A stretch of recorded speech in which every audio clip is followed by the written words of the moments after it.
few days ago, I was reading an article in the magazine Psychology Today, and the author recounted this story.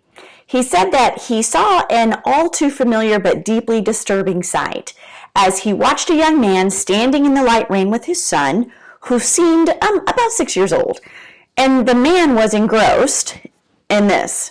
He was texting on his phone, completely ignoring his son, who was crying gently and pulling on his dad and plaintively telling his father that he was cold and he was wet, and he was asking his dad to please pick him up and take him home. And his father, without losing a moment's focus on the texting, reassured his son and said, "That's okay, buddy. Daddy loves you. Just give me a minute to finish this and we can go home." And then the doctor went on to ponder in this article, what if we considered love as a behavior rather than a feeling? If love is a feeling, then it's hard to know when love is real because you have no way to know how someone else is feeling. You can only infer how someone is feeling by how they actually act. So why not be more direct and just use the word love to refer to the behavior itself?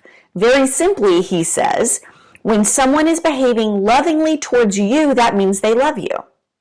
And if they are behaving badly towards you, then they don't love you. I found that article very instructive because what we model in our behavior, in our actions of love, it actually speaks volumes. It shows volumes. We have one verse from John 5:19 in front of us today, and it says this.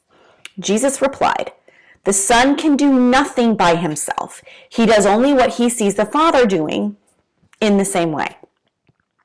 You see, when we are about the business of God, we are about modeling love in our speech, the words that we say, but also in our actions and deep inside our heart. Today, my call to you maybe is that you be a bit mindful about your speech. Is love in your words? And then maybe consider what you're modeling to those that you come in contact with. When you leave them, would they say that you are about compassion or love or joy or mercy?